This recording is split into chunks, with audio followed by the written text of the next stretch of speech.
While Lucy continued trying to soothe Jimmy, Nick finally found a rope in the box and quickly tied a knot, preparing to loop it around Jimmy's neck. But Jimmy reacted with extreme resistance to the rope. Lucy immediately stepped forward to stop him. She patiently slowed her movements and began communicating with him through sign language.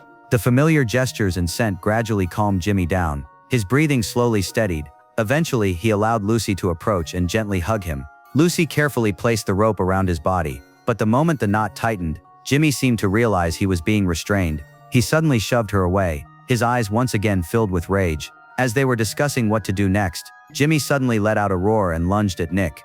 Fortunately, the rope snapped tight in time and held Jimmy back. Someone suggested they should put Jimmy down, because he had become far too dangerous, but Lucy simply could not accept that.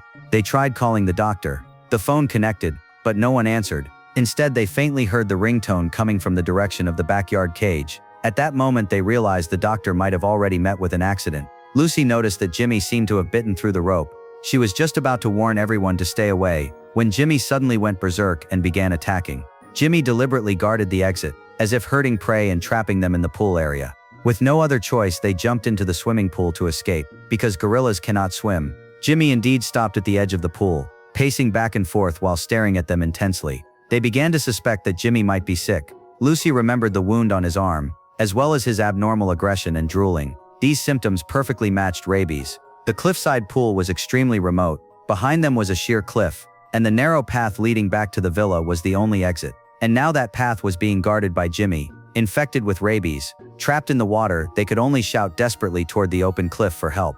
But their voices couldn't carry far enough. Jimmy then moved toward the cliffside direction and forced them back to the center of the pool again. Nick suddenly burst out of the water and rushed toward the shore, trying to use momentum to push Jimmy off the cliff. Before Nick could even celebrate, a powerful hand grabbed his arm. Everyone in the pool froze. A strange guttural sound came from Jimmy's throat, as if he were mocking their helplessness and despair.